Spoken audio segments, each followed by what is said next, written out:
así como a diversas organizaciones participantes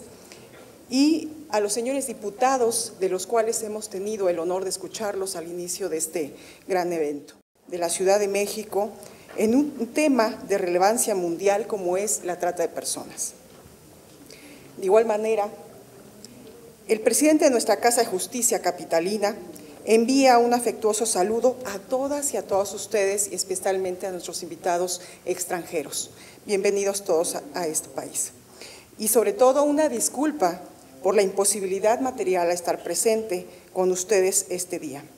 En especial también envía saludos al magistrado Miguel Ángel Aguilar y a nuestros invitados en este panel, enviándoles un caluroso abrazo y el apoyo para continuar combatiendo para erradicar la trata de personas. En lo personal, para mí es un honor estar este día con todos ustedes y me permito felicitar a los organizadores por el compromiso que se ha mostrado en el tema que hoy nos ocupa. Esto refleja indudablemente la sensibilidad para fortalecer los esfuerzos y fomentar las acciones eficaces para erradicar este fenómeno de trata de personas en todo el país. Una primera reflexión que me parece importante realizar al observar el objetivo de este panel denominado el rol del Poder Judicial en el combate de trata de personas, es advertir la importancia que tiene el Poder Judicial en su función de administrar justicia, en esta lucha para erradicar la trata de personas, por constituir uno de los eslabones que permiten materializar uno de los objetivos, específicamente el que se señalaba por parte de la diputada federal Rocío Orozco, que está contenido en el 8.7 plasmado en la Agenda 2030, aprobado en la Cumbre de Naciones Unidas sobre el Desarrollo Sostenible en el año del 2015, que justamente busca adoptar medidas inmediatas y eficaces para erradicar el trabajo forzoso, poner fin a las formas contemporáneas de esclavitud y la trata de personas,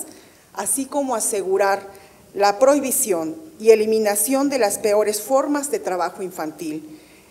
incluido el reclutamiento y la utilización de niños soldados. Al continuar con esta reflexión, nos resulta claro que el fenómeno de la trata de personas lacera significativamente a la humanidad, porque esto transgrede uno de los derechos fundamentales de las personas, como es la dignidad humana, pero sobre todo, como hemos venido escuchando desde el inicio de este evento,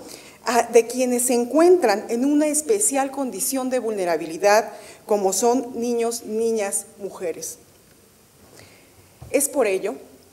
que viene a mi mente el resultado del trabajo desarrollado en el Congreso Mundial sobre la Justicia para Niños, Niñas y Adolescentes, que se celebró en la sede de la UNESCO en París en el mes de mayo del año próximo pasado, por la Asociación Internacional de Jueces y Magistrados de la Juventud y Familia y la Fundación Tierra de Hombres, entre otros, en el cual tuvimos oportunidad de estar presentes y de las cuales pudimos advertir que justamente se analiza la necesidad de fortalecer los sistemas de justicia y protección de la infancia. Esto con el objeto de erradicar lo que en este evento se le denominó como el extremismo violento y que se hizo un desdoblamiento a la violencia extrema. Porque esto es en lo que viven millones de niños y niñas en todo el mundo, al ser víctimas de actos que atentan contra su dignidad humana. Y esto violenta indiscutiblemente los principios básicos sostenidos en la Convención sobre los Derechos del Niño, como es el del interés superior, así como el de la máxima protección a los derechos de la infancia. Vemos perfectamente cómo estos temas desarrollados en este Congreso Mundial perfectamente tienen cabida con el tema que ahora nos ocupa, porque justamente pretende erradicarse la trata de personas a partir de las diversas modalidades que incluso están establecidas en la propia ley especializada. Vemos que el problema no es propio de un país, no es propio de un estado, sino es mundial. Y que la problemática que surge en varios países del mundo, como es el reclutamiento de niños en grupos de guerra, también podemos advertirlos nosotros desde un enfoque diferenciado en América Latina, específicamente en México y los países latinoamericanos, en donde niños son reclutados por estos grupos criminales de delincuencia organizada. Y que esto tiene como finalidad ingresarlos a este eslabón delincuencial para objetivos particulares, observándose que justamente la condición especial de vulnerabilidad, no solo por tratarse de niños, sino además por las propias condiciones que viven en su entorno social familiar, son los que permiten que estas organizaciones puedan ingresarlos a este grupo de delincuencia, y de esta manera podemos reflejar evidentemente que esto también constituye parte de lo que se conoce como una explotación o esclavitud, toda vez que estos niños que son cooptados por este grupo delincuencial evidentemente impide que logren un desarrollo adecuado de su personalidad. No podemos dejar de observar que en pleno siglo XXI el matrimonio infantil continúa también siendo una práctica común en el mundo. Conocemos perfectamente que existen países en los cuales esta práctica es lamentable en este sector de la población, pero también en México existen estados del país en el cual las niñas son violentadas en su dignidad humana al ser obligadas a permanecer con personas sumamente mayores bajo esta figura del matrimonio, convirtiéndose en realidad en una forma de esclavitud, vulnerando, como he dicho, el derecho a su adecuado desarrollo de personalidad, y que esto indiscutiblemente se convierte en una trata de personas que debemos erradicar a través de políticas integrales. Los derechos de los niños no son un juego, y es obligación del Estado mexicano cumplir con las normas, no solo de carácter nacional, sino de carácter internacional, en protección a los derechos de la infancia y de las mujeres, para erradicar cualquier forma que implique su explotación. Y por ello es que reitero que celebro el interés de los organizadores de este magno evento para que nos unamos a continuar fortaleciendo las acciones que permitan lograr esa lucha contra el fenómeno que lastima a la sociedad considerablemente. De manera que el Tribunal Superior de Justicia de la Ciudad de México reitera el compromiso de coadyuvar en esa lucha para erradicar la trata de personas a través de capacitar suficientemente a sus juzgadores y a todos los operadores jurídicos, con el objetivo de que al momento de interpretar y aplicar las normas se hagan bajo, en principio, una sensibilidad, y en segundo lugar, bajo criterios de perspectiva de género, así como la aplicación de los instrumentos internacionales que son vastos para atender la protección a los derechos de la infancia y que se conoce como el Corpus Juris. Basta recordar que la Convención sobre los Derechos del Niño constituye uno de los instrumentos internacionales que fue ratificado por la mayoría de los países en el menor tiempo posible, en el cual esta convención aborda todos los derechos que tienen los niños, niñas, y que el Estado mexicano, al ratificar esta convención, está obligado también a adoptar acciones eficaces para garantizar estos derechos. Recordemos que con motivo de la ratificación de esta Convención sobre los Derechos del Niño, se crearon 2 protocolos importantes para atender esta problemática, para erradicar una forma de trata de personas como es la erradicación del trabajo infantil, así como el protocolo que es facultativo de esta convención para que está relacionado o es relativo a la venta de niños, la prostitución infantil, la utilización de niños en la pornografía, etcétera. De manera que este marco jurídico que se cuenta, es necesario que todos los juzgadores que formamos parte de cada una de las casas de justicia del país las conozcamos. Y no solo eso, que las interpretemos adecuadamente con el objetivo de que se evite impunidad y lograr de esta forma coadyuvar con todas las instancias del gobierno y la sociedad civil a erradicar la trata de personas. Las dictadas sobre el tema de trata de personas en el país fue de 831 y de las cuales 323, es decir, el 39%, corresponden a las emitidas por juzgadores de la Ciudad de México. Bajo estas circunstancias no me queda más que agradecer nuevamente la invitación y decir que existe mucho por hacer para lograr este objetivo de erradicar la trata de personas, pero estoy segura que no es algo imposible y que desde la función que cada uno desempeñamos, así como el compromiso y sensibilidad que se han mostrado hasta este momento, se podrá lograr este objetivo. Por último, nada más me resta decir una frase que es: los derechos de todos los hombres son disminuidos cuando los derechos de un hombre son amenazados. Para poder ejercer la prostitución, lo cual la defensa, los imputados argumentan que no existe responsabilidad penal alguna de su parte.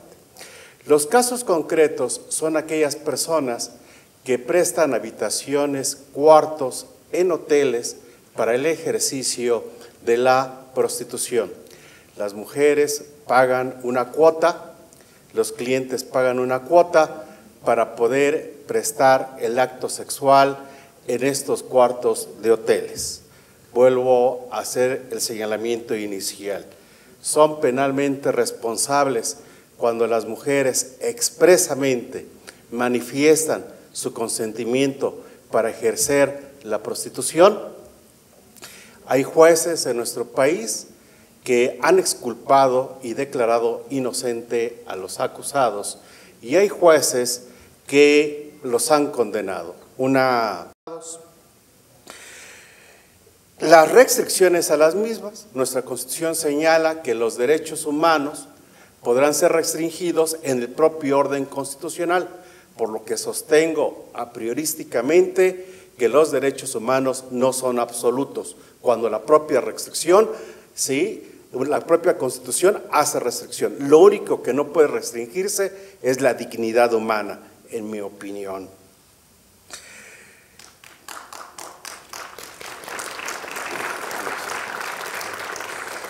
Su interpretación conforme, principio pro persona y la tutela judicial efectiva. Nuestra Constitución señala en el párrafo 3º del artículo 1 que todas las autoridades, llámese jueces, ministerios públicos, policías, en el ámbito de sus obligaciones, tienen la tutela efectiva de los derechos humanos. Tenemos un marco constitucional que tiene una doble función del Estado. Por un lado, la tutela de los derechos humanos de todas las personas y por el otro, salvaguardar un Estado-nación en el combate eficiente y eficaz contra la delincuencia. ¿Cuál delincuencia? Principalmente la delincuencia organizada y en donde debemos destacar principalmente el delito de trata de personas. Nuestra Constitución establece un principio estructural ahora, sustentado en el jusnaturalismo, el jushumanismo, el juspositivismo y el jusnaturalismo, el humanismo, donde la persona es el aspecto más relevante hoy en día. La igualdad y no discriminación son dos principios fundamentales de los derechos humanos en el ámbito internacional. Su transgresión motiva la necesidad de crear una hermenéutica normativa. Los abogados, fiscales, defensores y jueces vamos a las escuelas de derecho a aprender hermenéutica, desentrañar el real y verdadero sentido de las normas jurídicas, no lo que estimamos y creemos nosotros que es, sino es en base de un contexto de filosofía de Estado. Esto implica estructuralmente un cambio para aprender a pensar, así dice, pero en tutela judicial efectiva. La desigualdad por violencia de todos sus aspectos y la discriminación hacia las mujeres dedicadas a actividades sexuales vulnerables socialmente. La importancia de pensar en conciencia, en el acto de juzgar, en el que se pondere la perspectiva de género, debe de producirse una práctica social útil. La actividad de juzgar sin práctica social útil no tiene ningún sentido.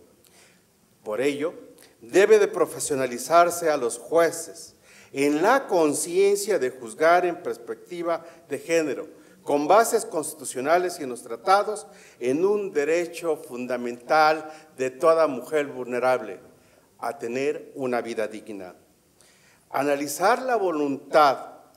que analizan los jueces en este país en el consentimiento de expresar el servicio sexual de prostitución no debe soslayar cada caso concreto y advertir que las mujeres se dedican a esta actividad porque no tienen otra forma de enfrentar a la vida.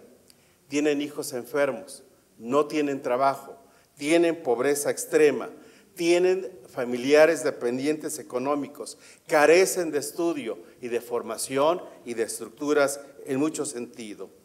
Por lo que debe concluirse que ese ejercicio de la actividad sexual no es consensuada, no es voluntaria, no es consentida, sino es por una obligación y circunstancia social de vulnerabilidad. En el marco internacional, Convención Americana de Derechos Humanos, Convención sobre la Eliminación contra la Mujer, Convención Interamericana para Prevenir, Sancionar y Erradicar la Violencia contra la Mujer, lo expuesto por el Comité para la Eliminación y Discriminación contra la Mujer y la Cuarta Conferencia Mundial sobre la Mujer llevada en Beijing, son el fundamento de una reflexión profunda junto con la doctrina nacional, consistente en que la pobreza y desempleo son factores que orillan a las mujeres a ser explotadas sexualmente, lo que constituye una forma de violencia. Resulta evidente que la actividad de prostitución no es el resultado del ejercicio de una voluntad, sino consecuencia de circunstancias de vulnerabilidad. La tutela judicial efectiva, en el ámbito de sus obligaciones, tiene el deber, la obligación de proteger esa libertad sexual para que estas mujeres, en aras de su dignidad de personas, no sean discriminadas ni objetas de violación. Recordemos que el servicio de hospedaje es un servicio que presta una habitación, pero no para dedicar actividades de prestaciones de explotación de mujeres, por lo que la conciencia de juzgar en la tutela judicial efectiva en pro de la dignidad de estas mujeres deben sostener sentencias condenatorias en contra de este flagelo. Muchas gracias.